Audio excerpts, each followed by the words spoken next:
Bismillahirrahmanirrahim. Assalamualaikum teman-teman semuanya.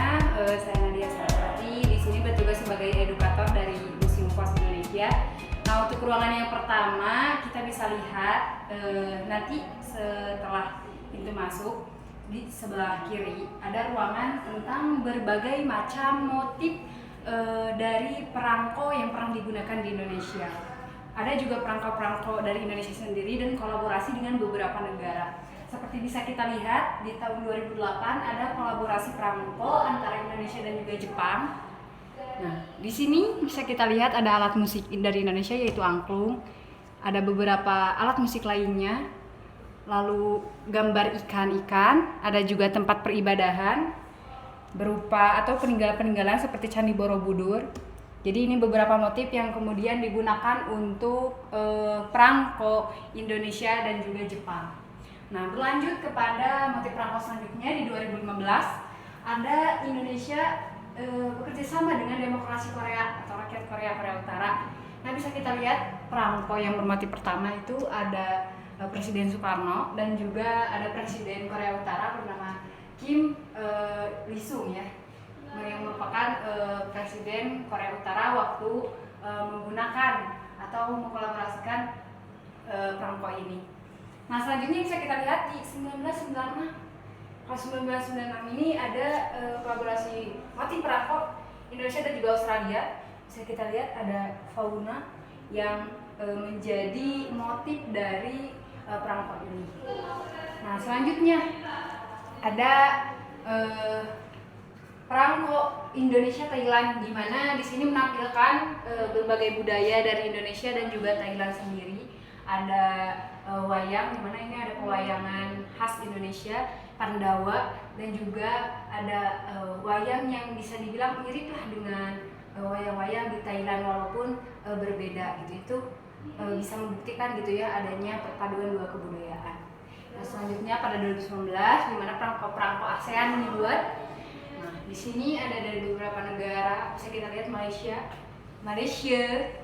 sebagai perangko yang menampilkan dua sosok laki-laki dan juga perempuan, yang lainnya juga sama tetapi memakai adat bajunya masing-masing.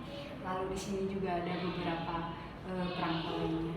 Mungkin itu untuk ruangan yang pertama tentang bagaimana perangko Indonesia dan kolaborasinya dengan negara lain. Selanjutnya mari kita ke ruangan lainnya.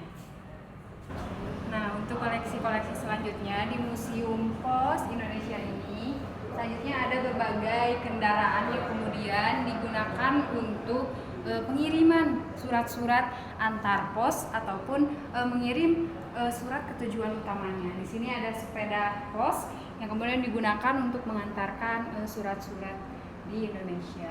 Selanjutnya yang di sini sepeda motor gitu ya, untuk lebih mempercepat pengiriman surat antar pos, di mana ada sepeda motor bermerek Suzuki yang kemudian dipakai untuk mengantarkan pos keliling desa atau antar desa.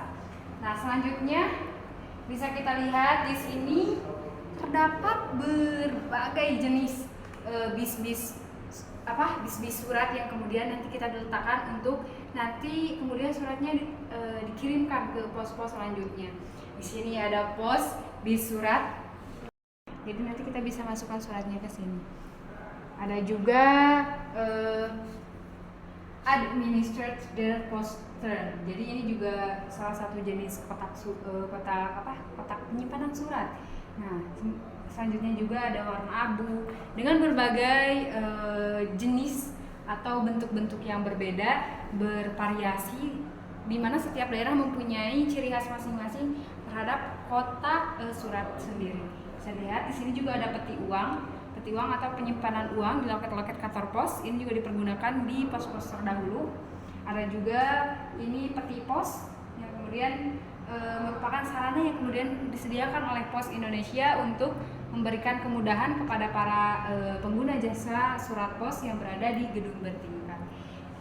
Ini juga ada mesin yang kemudian digunakan untuk surat-surat atau pada pengetikan surat-surat yang ada di Pos Indonesia.